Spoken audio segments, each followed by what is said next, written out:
Hello, I'm Justine Green with the BBC News. In London, Buckingham Palace has announced that Queen Elizabeth's second son, Prince Andrew, is to lose his royal patronages and military titles. It comes as he faces a civil case in the United States over claims he sexually assaulted a woman when she was 17, an allegation he's consistently denied. Here's our royal correspondent Daniela Ralph. The statement from Buckingham Palace is short, stark, and issued with the approval and agreement of the Queen. The Duke of York's military affiliations and royal patronages have been removed. They include his role as Colonel of the Grenadier Guards. In terms of public duties, they now stop for good. He will no longer carry out engagements on behalf of the royal family. As he is no longer a working royal, he will not use the style His Royal Highness in any official capacity. And in terms of the civil legal proceedings being brought against him, Buckingham Palace say he is defending them as a private citizen, drawing a clear line between the royal family and the court case in the United States. The British security service MI5 has informed Parliament in London that a woman working for the Chinese government, named as Christine Ching Kui-li, has been seeking to improperly influence politicians. Our political correspondent Damien Grammaticus has more details. For more than a decade, Christine Lee, a prominent Chinese lawyer in the UK, has been cultivating contacts across British politics. MI5's alert said she was working on behalf of the United Front Work Department, an arm of the Chinese Communist Party known to be involved in seeking to deceive, corrupt or coerce politicians and individuals abroad to promote the Communist Party's agenda. Some of those who've recently fled Hong Kong for the UK have warned about efforts by China to exert influence here.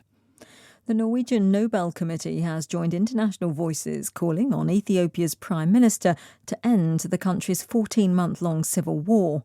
It said Abiy Ahmed, who won the Nobel Peace Prize in 2019, had a special responsibility to see an end to the bloodshed. Kalkadan Yubeltel reports. This is a rare comment from the Nobel Committee on the crisis in Ethiopia. It was only a year after it awarded for the country's Prime Minister Abiy Ahmed a Nobel Prize for ending a 20-year-old war with neighboring Eritrea that another war broke out between his troops and rebels from the Tigray region. Multiple allegations of abuse and atrocities and a massive humanitarian crisis have unfolded since then, causing an international outcry.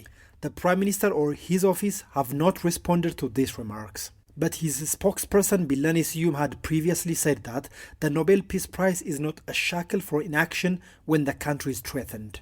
Kalkadan Yubeltal reporting there.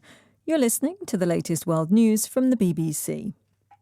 In Sudan, at least 2 people have been killed as thousands took to the streets calling for an end to military rule. Doctors say a man was shot dead when security forces opened fire in the capital Khartoum's Bahri district. A policeman has been stabbed to death. Numerous videos show gunfire and tear gas being used against the protesters.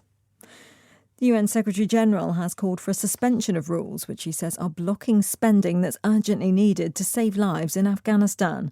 Antonio Guterres warned of the risk of a meltdown, with millions of people facing poverty, hunger and destitution without a rapid injection of funds. Simon Ponsford reports.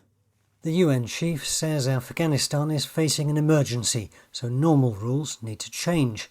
He wants international funding to pay the salaries of public sector workers and to help Afghan institutions deliver healthcare and other vital services.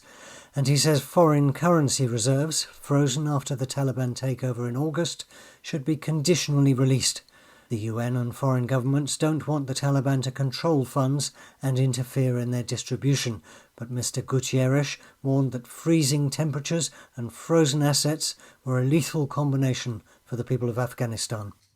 Reports from Iraq say at least 2 rockets have been fired towards the US embassy in Baghdad, but were shot down before reaching the compound. There are no reports of any injuries or damage.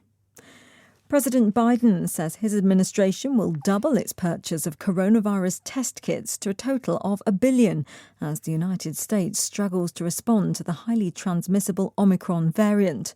Mr. Biden said Americans will be able to order the test for free through a website.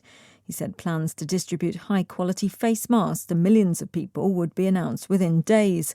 Additional military medical personnel are being sent to help struggling hospitals in 6 states. BBC News.